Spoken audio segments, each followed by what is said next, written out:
is Emily Kieson. I'm Executive Director of Equine International. It's a research institute based in the US. We are a nonprofit. We do research, education, and outreach, and that includes workshops, consultations. We do work and collaborate with a number of organizations, both in the US and around the world. My background, I did grow up with horses. I didn't really take any lessons for a long time. I grew up fox hunting and trail riding. My undergraduate degree is actually in ecology and evolution. I couldn't find any jobs after that, so I got back into horses. I ended up being a full-time instructor and trainer and took every clinic, every workshop, anything I could study under. And I constantly questioned what was going on between horses and humans. And I was getting a lot of contradictory answers from everybody from your top level natural horsemanship people to Olympic dressage. So I got frustrated, and I was thinking that, well, if anybody knows what's going on between horses and people and how they communicate and the type of relationships they build, it must be in the equine assisted world. So I went and I got certified. I think I've been certified in about 5 different models of equine assisted and have studied at least a dozen others. For those of you who don't know about equine assisted work, there's over 100 models around the world at this point, and it is growing.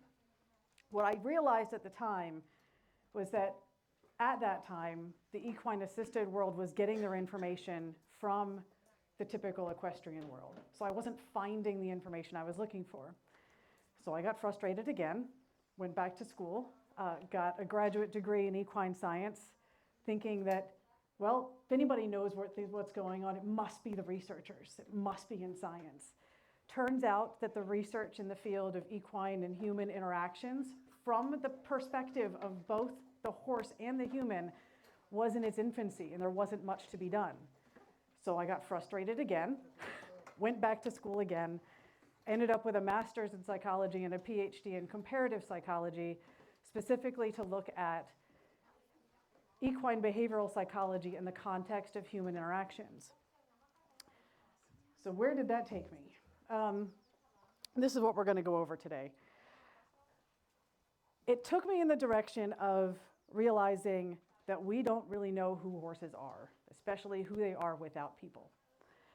So this is what most of us grow up thinking. We grow up and we see horses in spaces like this. This is what is shown to us. This is what we see. This is what's in our culture.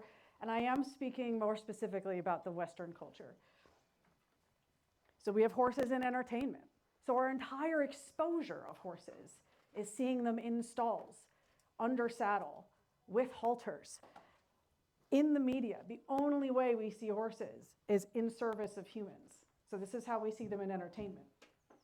We also see them as entertainment. So again, a different way of being in service to people.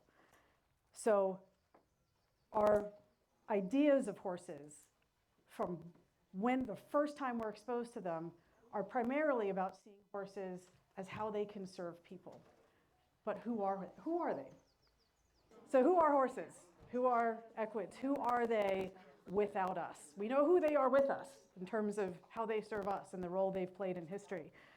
But who are they without us? And so, again, from the scientific perspective, we need to start taking away the variables. We need to start taking away the domestic environment, the human interactions, how we've managed them, what we've done. And so if we're looking for who horses are, we need to go back a bit and see who they are in as free living environments as possible. So there are a number of different equid species in the world. Most of us are used to Equus caballus, but there are donkeys, there's Asiatic wild ass, there's zebra, there's the Przewalski, or the taki as they're called in Mongolia. And again, if we're learning and trying to figure out who horses are with us and the types of interactions they have with us and understanding that, then we need to know who they are without us. So How do we fit into their lives? We're very aware of how they fit into ours, but how do we fit into theirs? So we need to start looking at, again, horses without people. So what we do at the Institute, and I've been doing this myself for quite a few years now, traveling to as many possible places where I can find horses that live as naturally as possible, free breeding, free living, in whatever environments they have. So at this point, we've collected data on over 2,000 horses, most of which are free living, both in North America and Europe, as well as in Mongolia. And we continue to collect because we can't just look at one group. We have to look at all of them. Where are the common denominators for how horses behave without people? And then how does that scale over to domestic world? So primarily what we're looking at right now is affiliative behaviors. And this is where my work with Lucy comes into play in terms of collecting as many videos as possible, coding data, looking at affiliative behaviors and how horses have those relationships with each other, and how those interactions may or may not play out with us. So again, we're trying to get as close to wild as possible. There is no place in this world where we don't have fences that contain horses in some way, whether it's blocking them out of somewhere or blocking them in somewhere. So we cannot actually get to actual wild, but we can get pretty close. And especially with places like Lucy's, where she's been there and maintained this herd and has known these horses and their histories and the context and how they create these spaces with each other, those are key components of understanding their lives. It's not just about looking at behavior, it's looking at under what conditions things occur, with whom they occur, how they're making choices of how they're creating their relationships. But once we can collect all the data we want and then look at it in the domestic world, but we also have to recognize that we're a part of the equation. Because humans are weird. And we, in addition to horses, have our own weird ways of connecting with people and other animals. You'll notice in this picture, we have a child and a cat, and the child is interacting with the cat in a way that is indicative of how humans generally express social bonds with another being. It's not necessarily how cats accept or express social bonds. This is how we do it. We impose those ideas on those around us. And what does that look like? We like to touch things. We like to kiss things. We like to grab things with our grabby little monkey hands. And basically, what this is it's called cortical homunculus. This is how the brain maps out how much we allocate to each part of our body that explores the world. Now, this is just physical sensations. There's other things that we do. But if we were to take that brain map and actually make it into a person, this is what it looks like. We do a lot of things with our hands, a lot of things with our lips, and that's how we do things. So when we connect or when we explore and we do things, that's what we use. That's what we're bringing in. We bring in our own ways of communicating and bonding into this equation, whether it's with dogs, cats, horses, bunnies, trees. People will hug trees. Who knows what trees like? But we like to hug them. In terms of social strategies, we also like to do things that are, again, it's very species specific. So these are studies that have been done around the world in terms of looking at cross-culturally how we as humans typically connect. So it's not just North America or not just China. These are things that carry across cultures. So we food share. How many of you have seen, either you've done this yourself or you've seen a child, they see a horse, they see a donkey, a mule, a goat, pick up something and want to feed them, especially out of their hand. It's our way, we have the hand part there, but we want to physically feed off of our bodies. That's something that we do. There are other animals that have food sharing too. Most of these animals are carnivores. Some of them are omnivores. But because it's a resource sharing, resources are limited for those of us who have to go out and gather things. Herbivores don't do this. They have food kind of everywhere. If they don't have food, they'll move over to where there is food. So they don't necessarily resource share. They have food in other places. We gather and we share. That's what we do. This is a way of us bonding. We also touch a lot. Again, very touchy. We make eye contact a lot. Now, eye contact is, again, kind of cultural, but we do it. I could stand here in one place and I can look around and you guys know who I'm talking to based on where my eyes are. Again, different species have different kind of eyes. They don't necessarily have eye contact. But we do, primates do, dogs do. Now, a whole other conversation about how we've bred dogs to be more like us. But key things are here, proximity. We tend to sit next to people we feel most comfortable with. We tend to spend time in close proximity with people we feel most connected to. And we'll spend more time in closer proximity to people we feel more connected to. And we have a very slow development of trust based on type of affiliation. And this is what I'm going to talk about today. So I want to emphasize this feed thing, though, because we literally pay to feed animals in zoos. We pay to touch animals. Like, this is very much a thing, realizing that it is our need and not necessarily theirs. So now we'll look at horses. But in order to understand who horses are with us, we also have to understand where it's come from in terms of history. So again, horses were domesticated. The research is sort of vague on this. It's anywhere between 5,000 and 10,000 years ago. How they were domesticated, we don't know that. We don't know if, pretty likely it wasn't jump on the back of a horse and subdue them into like being our slaves. But pretty much there could have, That's a good one. yeah, like can you imagine trying to jump on the back of this big animal and then they're like, oh, all right, I'll just do it. No, that's not gonna happen. So there are lots of different ways that could have come up, but ultimately what ended up happening is that we ended up using them as tools for our needs. So this is transportation, this is meat. In some cases, we trained horses specifically for warfare to be aggressive in warfare. And we bred them for work. We didn't breed them out of most of their natural tendencies, though, because we just exploited their natural tendencies. We exploited their natural curiosity and wanting to learn, and we exploited their stress response of the flight instinct in terms of we put on pressure, they move.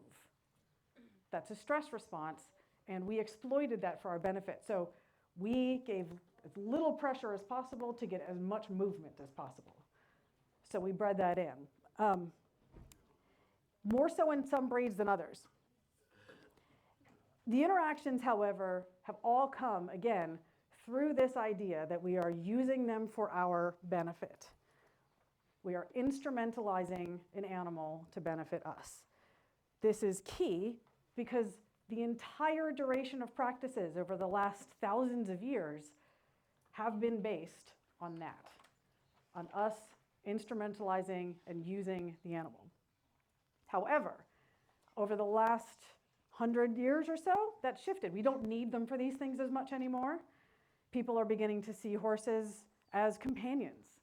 That's why we're all here, is because we see them as something more than just a tool. But we don't have the tool set that matches that. We have the tool set of thousands of years of exploitation, and now we want to be friends. So what do we need? We need other things. So keeping in mind that things have shifted in the last couple of decades. Typical equitation shifted into natural horsemanship, which claimed to be more horse-focused. It did bring in that idea of being horse-focused, which is great. That was fantastic. Equitation science has grown. That's more of a science-based operant conditioning, and I'll get into that in a second. So that's learning theory. That's taking behavioral shaping and operant conditioning and understanding our interactions with horses based on that kind of science. It's still shaping the behaviors of a horse based on our predetermined ideas and what we want out of them, the behavior expression we want. So it's still based on that. Even with positive reinforcement, it's still based on we have an idea of an outcome, we're using a tool set to shape that outcome. So where do we go? What do we need? Let's talk a second and talk about operant conditioning, because that's where a lot of people sit these days in terms of what that means. This is B.F. Skinner. He was really the pioneer of how we understand operant conditioning. And operant conditioning is a way of shaping a behavior based on consequences. But keeping in mind that the behavior is predetermined by another individual, the consequences are also determined by another individual. And he created this theory with pigeons in boxes. So the pigeons were underfed, so they were kept hungry. And he trained them in metal boxes, and he figured out the nuances of operant conditioning, positive and negative reinforcement, based on pigeons in boxes. Nothing to do with anything other than the animal of focus and a metal box. There's no relationship there, there's no social engagement, there's nothing. So when we start to use the ideas of B.F. Skinner in our work, we're becoming the metal box. We're not metal boxes. Horses know we're not metal boxes. We know we're not metal boxes. But that's the research that is playing out in terms of how we do things.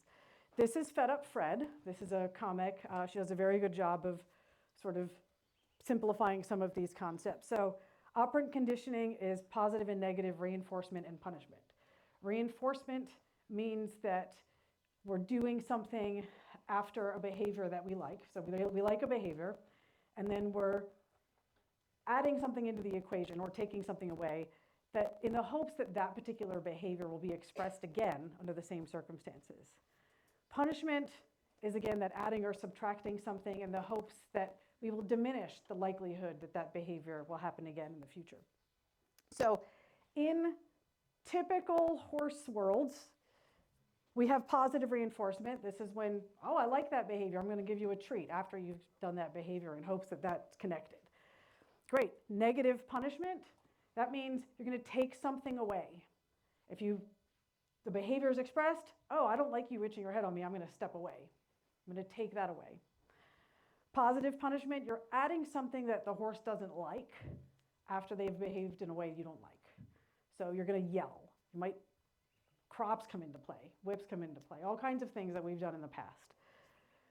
Negative reinforcement, this is when we take something away after there's a behavior that we do like. But typically what happens is that we're adding in something that's uncomfortable, a little bit aversive, and once the horse has expressed the desired behavior, our desired behavior, then we take that away. So this is where most of riding and most of training and groundwork comes into play, is a negative reinforcement. None of this is good or bad. It's just a tool set. But we have to recognize that this tool set has nothing to do with what we know about relationships. It's just a tool set to get behaviors that we want or don't want. So this is what it looks like as a graph. Another nice, pretty chart. Keeping in mind that every single one of these introduces a level of physiological arousal. And what I mean by that, cortisol. Cortisol levels come up. You've heard cortisol a couple times in the last couple days. Cortisol itself, as a hormone, is neither good nor bad. It simply has effects on the body, and what we do with that and under what conditions it occurs differs. But we have to realize that it does have consequences both physically, emotionally, socially, and in when we're looking at how animals or even ourselves recognize those levels of arousal with different kinds of interactions. We don't necessarily want our horses to be excited or scared or stressed. Stressed being good or bad could be learning, could be exploring, could also be frightened or uncomfortable. But if this is all we're doing, then we're associating ourselves with higher levels of physiological arousal, of higher levels of cortisol. But we're also not actually engaging in relationship building either. So horses. So let's get back to the horse side of things. Again, that's kind of where we want to focus. What has the research showed us in recent years? Great. We have lots of information about lots of things, not a whole lot about how horses create relationships. It was mentioned yesterday about research in horses. Little background on research in horses and research in people. Research in psychology, most of the research that we have on us started with research in mice, rats, voles, rodents, moving on to primates, other animals, sometimes herbivores, and eventually we take those theories and ideas and move them into testing on people. So we have things that we know about animals already. That's part of how comparative psychology works, comparative physiology. And so we have all of that. Great. We have that comparison. With horses, we know a lot about their hormonal systems in terms of reproduction because they mimic humans a lot. And so, again, it benefited humans, so we'll look at that. What else has been researched? All right, we have nutrition, we have reproduction, we have performance, because all of those benefit people. So that's where the funding came from. It's not that people don't want to do the other research. There's no funding except for what benefits people. So that's where the research has been. But there are amazing pockets of people coming out who want to do this work and finding ways to do it and taking opportunities to explore what these relationships mean for horses, how they behave under different circumstances. It's just that we have thousands of years of history of exploiting these animals. We have to take a new approach. So what do we know? Horses use allogrooming. That's that mutual scratching that we've talked about. We know they use that in social interactions. Great, awesome. That's very easy to look at. You have two horses that can at least tolerate each other's company, and they might scratch each other. Really, that's kind of the baseline here. They engage in play and increased allogrooming under stressful conditions. We see it a lot more in domestic environments than we do in free-living environments. We also know, well, know is a big word, we also have evidence to suggest that there is a lot more of this that goes on during and after stress. And there's a lot of different theories that play a role in there. But again, going back to that high cortisol level, they're looking for an outlet, just like we do. You know, we're stressed, I'm gonna go for a walk, I'm gonna move. I'm stressed, I need to call my girlfriend, I need to chat, I need to do something. I need an outlet, whether it's a social outlet, like allogrooming or play. We can see that play out. It plays out with humans, it plays out with dogs, it plays out with horses. It's an overlying concept. We know, or we've seen evidence, because there's amazing growing research in wild and free-living horses that's starting to kind of upend and overturn what we think we know about them in domestic worlds, that we see mutual movement, some of the synchrony stuff that might come out today, mutual touch, not just allogrooming, but different ways, and it can be just one touching the other and the other being there to be touched. Time and proximity. Again, it goes back to the other slide of humans, that time and proximity, that sharing time in proximity. Nothing on here has anything to do with manipulating the other's behavior. Let's get back to the operant conditioning thing and how this isn't playing out here. These are different. So what does allogrooming look like? These are two horses in Scotland, one of the places I go to. And this particular herd has a couple of geldings, or mostly geldings and a couple of mares. They're part of a conservation grazing program, so they are not handled other than by their steward, no halters, no nothing. They have to manage these horses without. They tried managing these horses without operant conditioning. It didn't work because of all the things that I was talking about. They try negative reinforcement. Those horses aren't coming back. They're over there somewhere. Positive reinforcement, oh, that got them too excited and they couldn't actually do anything. So figuring out how the horses interacted with each other and wanted to be around each other and the humans inserting themselves in that equation has led to all kinds of things in terms of how the horses can operate. And I could go on and on about how Lucy's used the same concept in what she does too.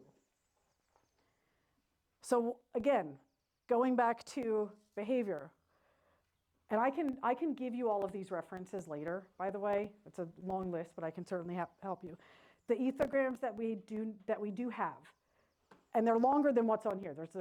They're big. We have extensive ethograms on agonistic behavior. That's when horses don't want to be around each other. Although this particular ethogram actually has some affiliative behavior in there too, but it's called the agonistic ethogram of a bachelor herd, I think. So we have agonistic, we have play, specifically in foals. Again, Sue McDonald's out of University of Pennsylvania. She's done amazing work in all of this. And we have the discomfort ethogram. Great. So we've seen play, we've seen how horses don't like each other, and we've seen how they're uncomfortable. That's where our focuses have been on behavior lately.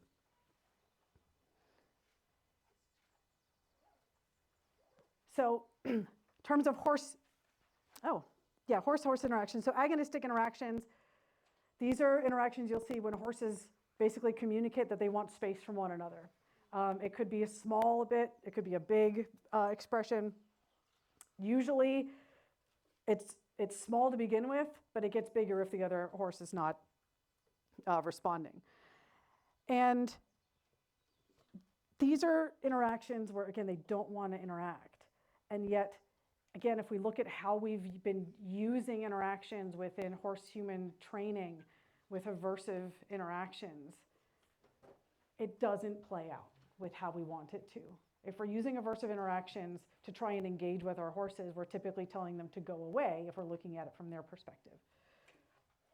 Now, again, these are tools. It doesn't mean that that doesn't happen. It's just that if we're relying primarily on those types of things, then we need to reevaluate how we want to interact. So what are the elements in here? And so this is what I'm going to talk about. Time, safety, and trust. Trust is a big word. We're going to define that. Mutual engagement, that includes choice. Horse-led activities, which also means choice. The horse is choosing. They're choosing to be with, do with, not do because of, not comply. This is about choice. Two-way communication, that means both individuals are listening to one another and responding to one another and building a language together, which we will also define. And we'll talk, so in the midst of all of this, we're going to get into relationship and trust theories. And what's important to understand in all of this is Maslow's hierarchy. There's good and bad things about this particular visual, but if we think about it in terms, we're always moving up and down on here. It's not like, okay, I'm breathing, let me move on to the next thing. There's always something that we're working on within this pyramid. Our physiological needs, this is air, water, food. I can breathe, I can eat, I can survive, I can physically be present here in the moment, meaning like I can stand up. Safety is key. Once we figure out we can physically interact with the environment, am I physically safe? Do I feel physically safe? It's not about whether or not someone else thinks I'm safe, it's whether or not I feel safe and how I feel about this. If I feel safe, if I feel physically safe, if I feel psychologically safe, love and belonging, that's more on the emotional safety. Do I feel like I have others around me? Do I feel good about those who are around me? Do I have choice of those who are around me? And again, the choice part comes into play a lot in this too. So this plays out, again, Maslow created this pretty much for humans, but it plays out in every species that we know. If something becomes uncertain and feels unsafe, we go back to where we feel safe. Whether that's with whom we feel safe, an environment we feel safe, interactions that make us feel safe. A lot of times that's that it's consistency and predictability of interactions that plays a big role there. So think about that in terms of how that plays out for you. And then we have to look at how that plays out for the horses and how we play out some of these roles for our horses. So horse-human interaction is great. We have training and riding, and I'm not telling you not to train or ride. I want to be very clear on that. We do these things, if we do them well and we know what we're doing and we understand the tool sets we're using, awesome. But that's not a relationship unto itself. So we have to contextualize that within something else. So we're going to break it down a little bit. So training and riding is operant conditioning. That's extrinsic motivation. Everything, all behaviors are decided by somebody else, and consequences, be them good or bad, are also decided by somebody else. So the narrow part of choice isn't really there. It's just I can choose to do things within this small little space. Again, not necessarily good or bad. We have reasons to do that. We have to get our horses in the trailer. We have to get them, to stand well when the vet comes. Whatever that is, we have reasons. But that in itself is not the relationship. It happens around that. So there's what's called, so people in the behavioral world have a tendency to fixate on learning theory in terms of operant conditioning. There's other ways of learning in terms of social learning, observational learning, but emergent learning is kind of that self-driven learning. That's that intrinsic learning. Nobody's forcing you guys to be here today. You all came because you wanted to be here. You're still sitting here, hopefully because you want to sit and not because you feel obligated. But you're here because you want to be here, and you're taking in the information you want to take in. You walk around and you learn about your environment by exploring, by taking in new information the way that on your schedule, how it would make sense to you. And that's individual. Every single one of you is different. That's emergent learning. That's that part where you're learning from your environment. You're learning through interactions, but it's self-driven and it's self-motivated. And that's where we want, if there's learning to take place out of training and riding, we want it to be in that emergent category. There we go. Friendships, yay. Okay. So we already talked about some of this in terms of, and there's more resources here than what I have listed. I just want to let you know that there's a lot of people who have validated and verified these things over time in terms of, we see that proximity in time is a big deal. Great. We see that in not just, it's people, it's dogs, it's horses, it's any social species spends more time in closer proximity with the individuals with whom they feel most socially connected. In the animal world, the term friendship has been sort of a taboo word for a little while, but we use it now. We talk about animal friends and animals having friends. For a while it was favored conspecific, or favored partner. But we have to recognize where we've done this research, and it's been mostly in the domestic world. But again, there's been more and more research in the free living world of horses in terms of places where they do have choices. They're free breeding. They can choose who they want to be with. They can choose to stay in their family group or leave their family group. No one's forcing them out in terms of a human. Humans aren't intervening. There's choice. So when we have an opportunity to look at how horses choose interactions and choose their social engagements, we have a lot to learn, a lot. Because guess what? Horses have been understudied in pretty much all of history. Animal research falls typically into two categories. It's companion animals, that's your dogs, your cats, animals that are in our homes with us, those types of interactions, animals that are typically involved in animal-assisted work or have become our companions. Those are also animals that are typically used in laboratory environments, so we have to do research and welfare on those animals because it's legally required in many countries. And then there's livestock, production animals that produce things from their bodies that benefit humans. So we have to look at their welfare because that's benefiting humans. Again, see the trend here of human benefit? It's all over. Horses fall into a category where they're categorized as livestock, but they're not a production animal. And so, again, the funding in that area is little, and they typically fall through the cracks. We have better welfare on zoo animals and cows than we do on horses in terms of what we know about how they need to be, their husbandry and management. All right, so we're going to define trust. I promised I would do this. People throw out a lot of words in the horse world that we need to define. If we're going to talk about these things, we need to know what we're talking about. We need to know what it means. We need to know how it plays out. We need to know the behaviors that are associated with this, because this is how we're going to learn and how we're going to grow and how we're going to create the relationships that we want, whether it's between ourselves or with our animals. So this is how these are, there's some generalized ideas of trust, but in terms of defining it, this is how it's defined in social science and sociology. So we define trust as the willingness of an entity, that would be the trustor, to become vulnerable to another entity, the trustee. And again, this goes both ways. It's not like one person is always the trustor and the other person is the trustee. It's both. This is just recognizing that there's a give and take on both sides. In taking this risk, the trustor presumes that the trustee will act in a way that is conducive to the trustor's welfare, despite the trustee's actions being outside the trustor's control. So not having control, being vulnerable, unsure of safety, but still willing to engage. So keeping that in mind, we do this all the time. We think we do this with our horses. We have to recognize when our horses do this with us and where we fit into that equation with them.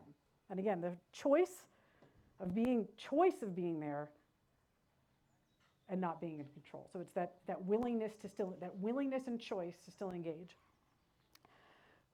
Trust becomes more important as degree of conflict increases. That means when things become even more uncertain and a feeling of safety is even more unsure, that trust is even greater. It's even more important. Trust builds over time and over sequences of interactions. It's not just I walk into an environment and then I'm going to trust you and you're going to trust me. It's built, it's earned, and it is not guaranteed, and it cannot be taught or trained. It develops over time and is subjective between the individuals. And repeated association, so the types of interactions and the types of associations we have play a role in how trust is built. Am I always going and am I just taking my horse into a round pen, running it around, and taking it back out? How is that playing a role in everything we just talked about? It's consistent, it's predictable, but is it giving choice? And what kind of associations am I creating with my horse if that's all I'm doing? We also talk a lot about communication. So we're going to I could define things all day, by the way. I love defining things because, again, we use big words all the time. We use respect, we use boundaries, we use connection. They all have specific meanings. And if we're going to use them, we should know what we're talking about. We should know the meanings. We should know how they play out in behaviors, in our subjective experiences, and then hopefully we can do a good job of understanding how they play out for our horses. So communication, generally speaking, transmission of information, great. I am standing here talking to you guys using words, and you're sitting there staring at me, hopefully understanding some of them. So I'm communicating something. I don't know if it's getting through, but I'm communicating. Shared language, however, is when we build something together through consistent, predictable interactions. We do this. This is good training. This is how that good training in terms of using operant conditioning, when it's done well, it's based on consistent, predictable interactions that creates I'm going to put some pressure with my legs. I expect you to go forward. Okay, I've communicated what I want. You gave me that. Great. It's predictable. Predictability and consistency is awesome when it comes to language, when it comes to interactions and building things together, because we can go back to that. We have something to base ourselves on. We have something we can go back to. In intraspecies, this is human to human, horse to horse, signals often convey very specific information. This we're very noisy creatures. Humans are very, okay, I'm an American, so I'm very expressive. But generally speaking, humans are very noisy. We're very dependent upon vocalization and verbalization. We do gestures, which is great because you all seem to be okay with me gesturing a lot. But we do convey information olfactory too. We don't pay much attention to it because we're so dependent upon other ways of communicating, especially ones that are not dependent upon sounds and vocalizations. Like horses, sheep, well, sheep might be kind of noisy, but they can smell things. Horses smell each other's dungs all the time. They can smell the urine each other, and there's chemical signals in their outputs that provide information for others. It may not be conscious, but it's information. And so there's a communication there, whether it's intentional or not. All right, so let's get into the interspecies side of things. There are a number of different researchers who have looked into what relationships are. And so what we've done is taken that idea and looked at it with the lens of horse-human interactions. So basically, stage one is development of physical safety. I talked about that. I'm not going to build trust or relationships or friendships with anybody if I don't feel physically safe with them. I mean, I've been in the dating world. That sucked. Like, don't want to be anywhere near people when they're, it's like, I'm not going to build a relationship with you when I don't want to be in the same room with you. So physical trust has to start there. Communication, development, and initial engagement. So this is, I am here, you're not killing me, I'm not killing you, we're in the same space together. Okay, I need this. Okay, what are you going to come back with? This always plays out interestingly for me because I'm in countries all the time where I can't speak the language. The verbal communication isn't going to happen, so I have to rely on other things and come up with other ways of communicating my needs, whether it's I have to get somewhere, I need a taxi, I need a bathroom, where am I, all of those types of things. So it's a development, and it can happen quickly. You can come to an agreement, you can figure out something that's small, basic, foundational communication. That's where it starts. Stage one could take 5 minutes, could take 4 years, could take forever, because it depends on the individual. This is all subjective feelings of safety. And this is what's called calculus-based trust. The literature calls it different things. Calculus-based trust, strategic trust, basically incorporates everything I just talked about. Oh, it's stuck. I talked too much and it's got stuck. Want to go back? Maybe try back? No? No. Oh, wait, hold on. Oh, there we go. Yep, I got it. So what is this? Physical proximity, behavioral responses, are they aligning with expectations? Constantly assessing whether or not there's a threat. So there's always that, you haven't definitively defined that this person is safe yet. There's always that back and forth. So what does it look like in horses? This is approach and visual assessment. That's standing back, watching. Okay, what's going on? Do I even want to get anywhere near that? Curiosity and exploration, that plays that role. That's sniffing and mouthing. They do that with objects, they do that with people. It's the recognition of just exploration. Who are you, what do you want? Approach, responses, again, that choice, that intrinsic interaction. Sniffing, communicating. This is where communication starts. This is where a little, is it okay if I touch you? No, I'm gonna leave. Okay, that's fine. I'll stand back then and we can come back to that later. Come over, scratch. Oh, okay, I'm gonna scratch a little bit and take my hand away. Okay, you know what? The horse maybe thought that was a little bit good, so they'll do something. They'll do something, whether it's a small gesture, a touch with their nose, shifting in my direction, whatever it is, to say, that was pretty good. So I'll go back and do it again. If they give me that same signal, we just started a conversation. So that's where it's so basic, so basic.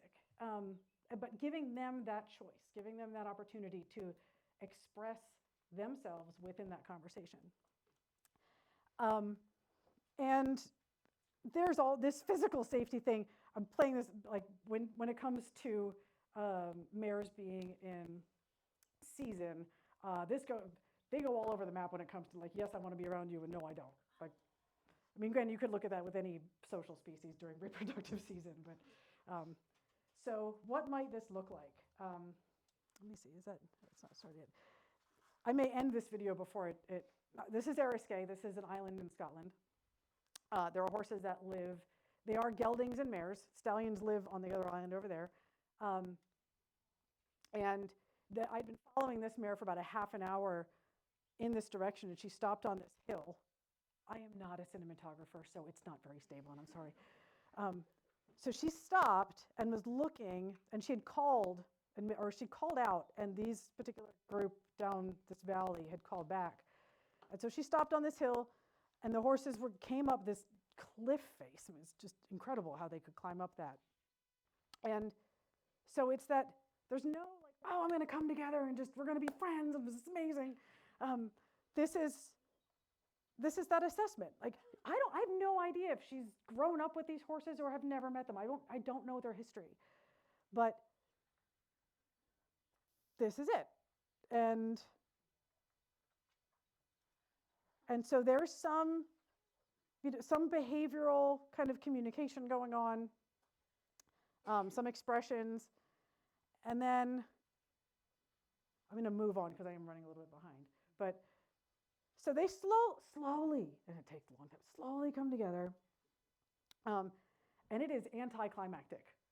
I was thinking this would be like this amazing expression of something, but it was very anticlimactic because they just came together, they sniffed, they grazed, but then they remained of choice in close proximity with one another for the duration, and then I had to head home. What does that look like when there is a threat? This was in Mongolia. We had camped out on this cliff face, hoping to watch the wild horses and hoping they wouldn't see us. We are noisy, smelly creatures. There was no way they couldn't see us. That mare stared at us for quite some time. For a while, they were down, and then she picked her head up and just stared. The other ones were, they had their own responses to her, but not in the same direction. Eventually, they all stared up at us, and then they started walking away, and then she started running, and then they all followed her. And we actually didn't see them the next day because they typically are here every day. I camped out overnight, so I could see them the next day. They were not there. This was them running afterwards. So, and this is just one family group, one stallion with some mares and a yearling and a foal in there. I have lots of fun videos from lots of cool places. So how does this work out with people? What does it look like when it comes to assessing threat and safety?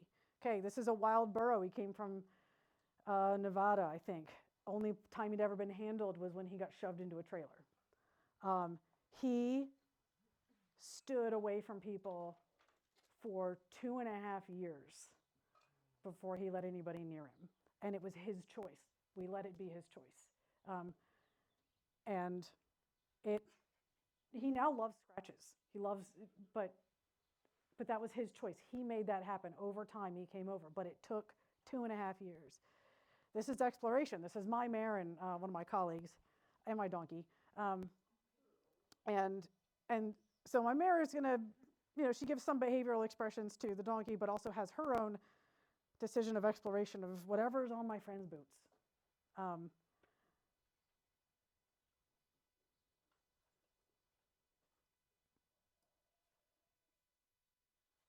So stage 2, because I need to move on. Stage 2, development of predictability and safety from on the emotional side. So this is psychological safety, ongoing exchanges. This is where rupture and repair happens. I don't know if you guys are familiar with that concept, but I'll talk about it in a second. This is working trust. We've all been together for the last couple days. People have interacted.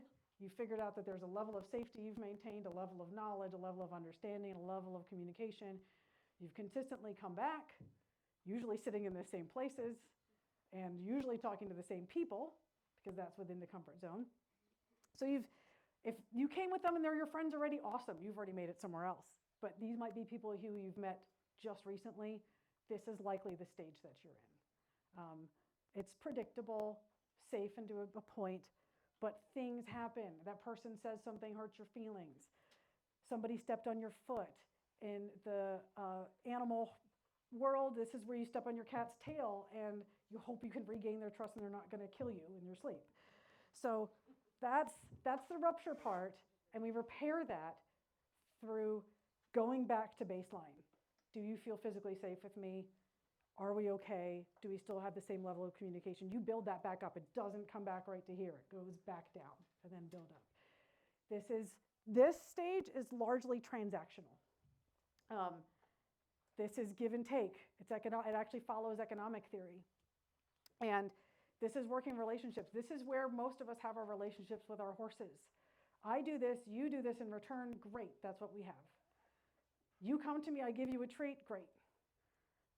You come to me and I don't give you a treat, oh wait, something's wrong. Like, I'm not sure I'm gonna come to you anymore because you didn't give me a treat. So that's that give and take. That's that reciprocation. There's, in the human world, this is where people are taking notice of what their partner's done for them versus what they've done, and then they keep score.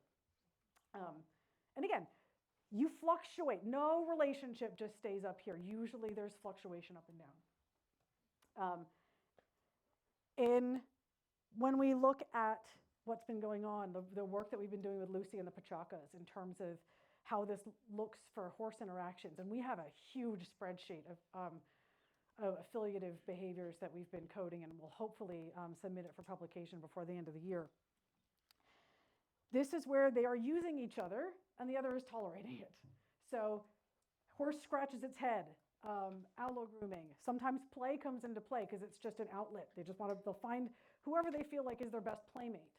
That's not necessarily the horse they'll go to when they're super stressed and need a companion. This is just the nearest horse who serves a purpose and they feel pretty good together.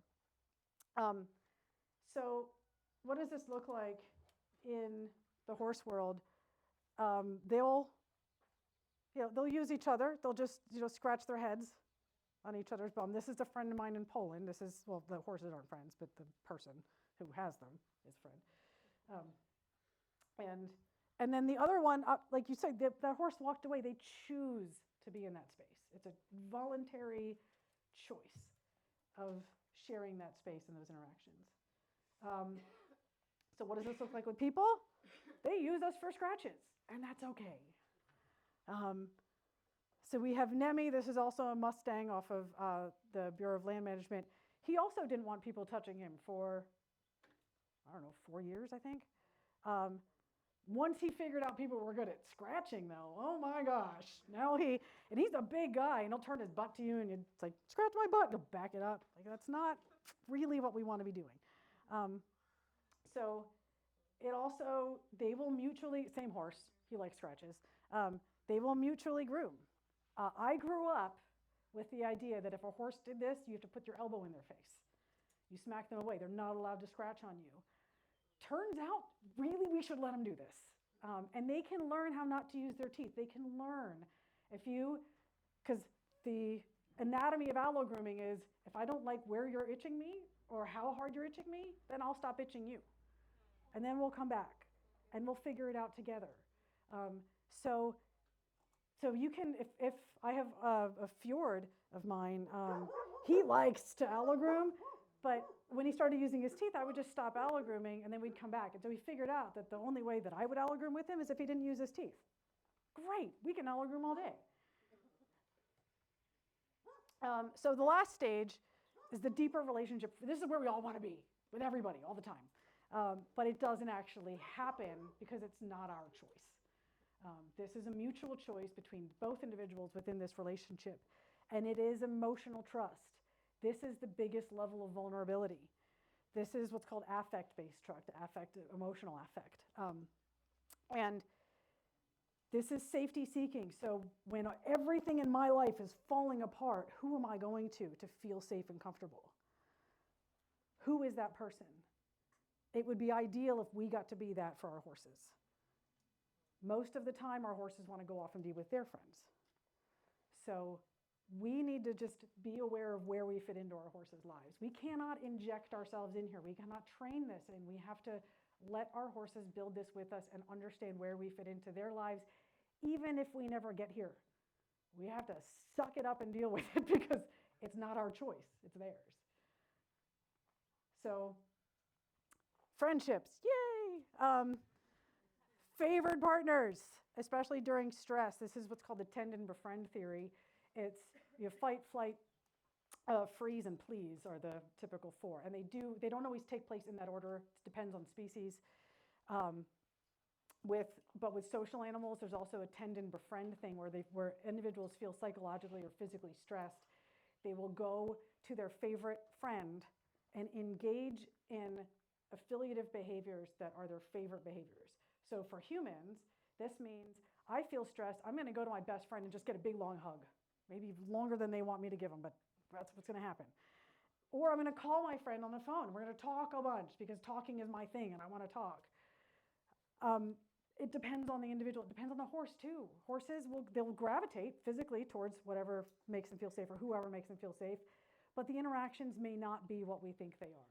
Allo-grooming is actually one of the lower levels of things that we see in the affiliative behavior category. Time and proximity. It is amount of time in close proximity. Same thing with people.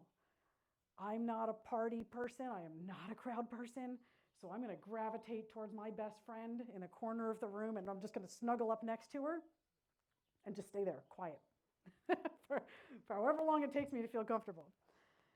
But it takes a long time, and again, not trained, not forced, not something that we can create out of nowhere.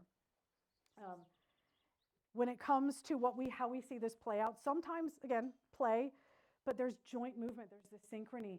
If we're going on a walk with our friend, we're not taking our friend on a walk, we're going with our friend on a walk, you tend to get in step with them. It's that synchrony thing. Part of it's rhythmic, part of it's movement, there's a lot of reasons why that happens. But we're walking with them. We're not taking them on a walk, we're walking with them. So if we think about, I'm going to take my horse on a walk, how about we go on a walk with our horse? What if our horse takes us on a walk? We walk together and we explore together. A lot of this takes place during rest. You think about horses, they have 350 degrees of vision. If they're at rest and they're with another horse and they're close to that horse is taking up half of their vision. That's half of their safety.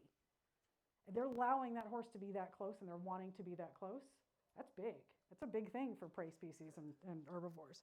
So what happens within those rest times is actually a big deal too. How they eat together, who they're nibbling near. If they're guarding, this is always interesting when one horse puts themselves between something that's a potential threat and their favorite friend. It's awesome. Joint rest. So again, I'm going to have to cut some of these short. This is the Pachacas. This is up at Lucy's. This is a stallion and a mare. This is just them at rest. And my lovely research assistant who's in the background. And they're resting. And that stallion is taking up most of her visual space. And her neck or her head is positioned just almost beneath his neck. And she mentioned this the other day with that head and neck position. We see this a lot in it's not just always the same way, it's variations of that same thing. What's interesting is that later on in that same video, there's an allo-grooming. She leaves the stallion and goes and allo-grooms with another horse. So this is Wick and Fen. This is up at the UK. Again, resting. This is like a little nose touch here. Again, the horse didn't need to move, but he did. Just a little movement. And there are little movements. Where they're positioning themselves, how they're moving. So what about with people? This is my donkey again. This is kind of just what he does. And he will If other horses are too close, he'll literally pull the person, like put him under the neck and pull them away to continue whatever it is they're doing. Now she is, I think, scratching it by this point, but he'll just lay his head on people all day. And this is another thing about walking with. This is a friend of mine. He allows me to use this video. He takes care of all those horses up in Scotland, and he has to move them sometimes from one place to another. He's not luring them. He's not pushing them. He has literally spent enough time with these horses to say, hey, I'm going in this direction. I'm inviting you to come with me. And they walk together. It's a group. It's an outing. It's an adventure. So again, what can we do? Time in quiet, close proximity. A lot of time with no agenda. I mean, really, let me throw that out there as loud as I can. A lot of time near your horses, allowing them to give choice on what kind of interaction they want to have with you without an agenda or an expectation. Take your coffee out, take a book out, take whatever. Just see what comes out of that space. It might be that they just spend time over there grazing. They might come over and sniff what you're doing. But that's creating a soft space of choice and communication and allowing that to build. Again, this is my friend. He would go take naps with the horses. This is not something I would suggest everybody do with their horses, but he literally lived with them. And so it was interesting. All kinds of things came out of that. Rupture and repair, that's the building of relationships, and then it breaks down because stress happens, whether it's our fault or not. It happens, you rebuild. But we have to realize when we're the source of that stress versus not. Did we push our horse too fast into that trailer? Or were we walking down the path and a snake came out of the woods? Were we the source of it, or did it just happen? And we have to go, and we need to put that into the equation. Because bad stress always happens. Always. There's nowhere getting away from that. It always happens. We have to build with lower levels, build them back up, making sure that choice and autonomy are always a part of this, and providing opportunities to create consistency of safe presence in uncertain situations. So again, that communication is there. They can come and we're going to respond. Not going to go through, this is a great video that I don't have time to share, but it gets into that rupture and repair thing. And so breaking it down, these are the fundamentals, different kinds of trust, communication, finding comfort during fear and stress. Emphasizing that again, interspecies communication.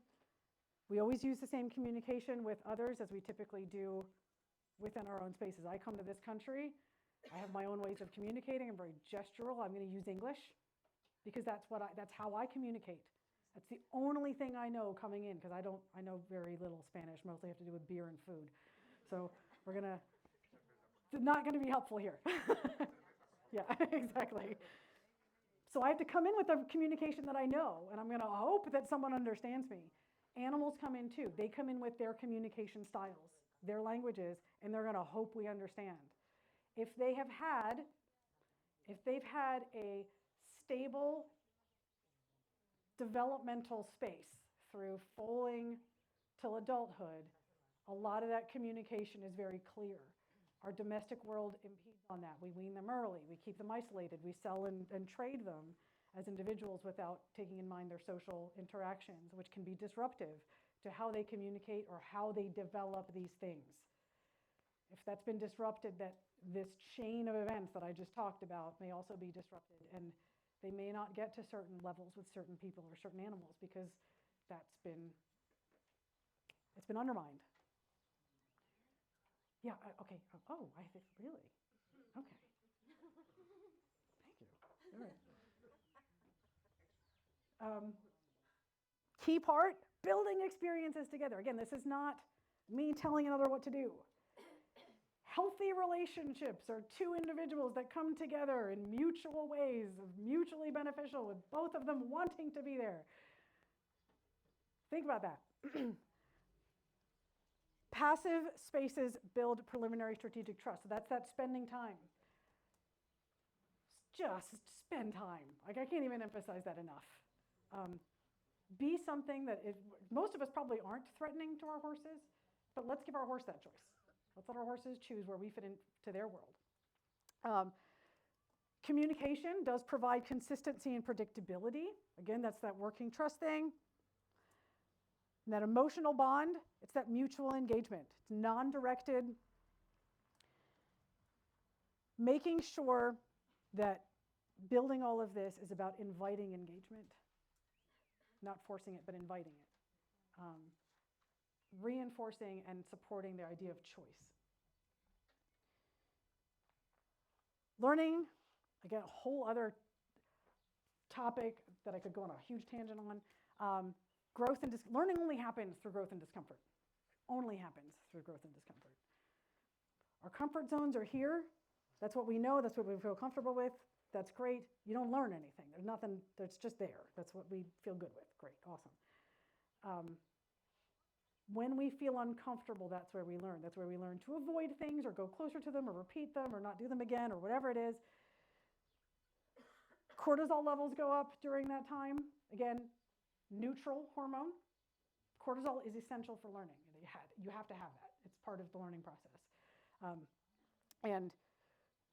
But you can't have it for too long. If it goes up too high, burnout. Too long or too high, then you have problems that happen within the brain, within the memory centers and amygdala. So again, I think I've emphasized this 20 times already. Just show up. Just be there. Be physically present. Let your horse dictate. Let your horse guide some of this process. It can be hard. It can be so hard to be there and want our horses to come over and snuggle and be with us in this space. Let them choose it. I remember when I first learned about learning theory versus what I thought I was having with my horses. I stood outside the fence to the pasture for a month because I couldn't figure out how to go in there without doing what I'd been taught to do, without haltering, without dragging my horses, because I learned if your horse doesn't want to be caught, you run them around in circles until they give up and then you catch them and bring them back in. Can't let them get away with it.